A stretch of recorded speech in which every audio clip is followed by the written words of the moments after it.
Okay, now I love braided fishing line, but it's got a big drawback. Braided line is expensive. I mean, you practically have to rob a bank on the way to the sporting goods store to buy your braid. So you don't want to waste the stuff, ever. So I'm going to show you a neat trick that you can do so that you don't waste braided fishing line.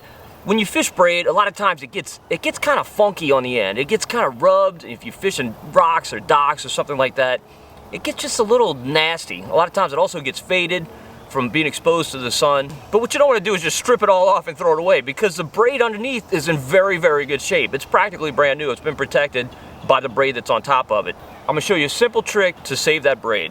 All right, so the first thing you need to do is tie a length of about, I don't know, 3 feet or so of cheap mono. You need to use that as backing. And the reason is because braid slips. It slides on the spool. If you don't tie this and you go to set the hook, sometimes it's just going to slip, and that's going to potentially cost you fish. So you want to tie a length of mono at least 3 feet. Some people will put a whole bunch on there, and actually I normally do as well, but all you need is a little bit. All right, and all you do is take your mono, run it through your reel guide, wrap it around the spool,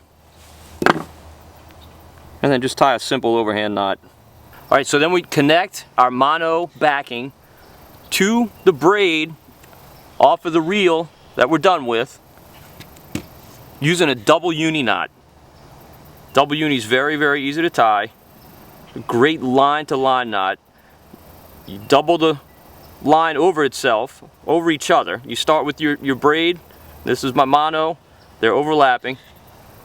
So I'm going to take my mono, make a loop, and then pass the tag end through that loop 5 or 6 times. Cinch it down and do the exact same thing with the braid. Make a loop,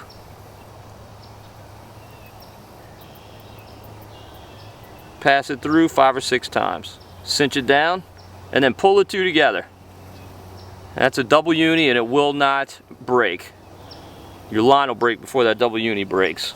Alright, so now we've got our braid tied to our mono backing, and all you have to do now is reel it on to the new reel. Now there are a couple of options with the line that's on the old reel. You don't want to just free spool it and start reeling it in, because it's going to backlash, right? So you can either tighten down on the tension knob and flip the bail. That's a good option. So the line's going to come off, but it's going to have some resistance. Or you can really loosen down on the drag and leave the bail unpressed, and that way it'll have some resistance. It won't be just in free spool, but it won't have a ton of resistance where you're just picking up the reel.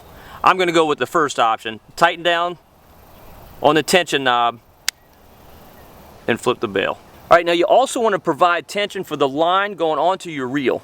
So you do that by pressing the line between your thumb and forefinger and just taking it in and just reeling.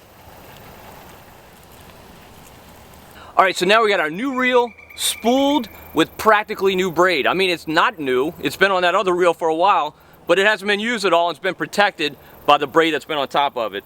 So we saved a whole lot of money, and we have practically new line on our reel. Well, that's it. If you like the video, be sure and hit the like button, and also subscribe on YouTube to Todd Masson, and give us your hacks. You got some ways to save money on your fishing equipment? Hey, we're all looking for those. Leave some comments in the comment section. I'd love to hear them. Until next time, if we don't see you in the marsh, we'll see you on Todd Masson on YouTube.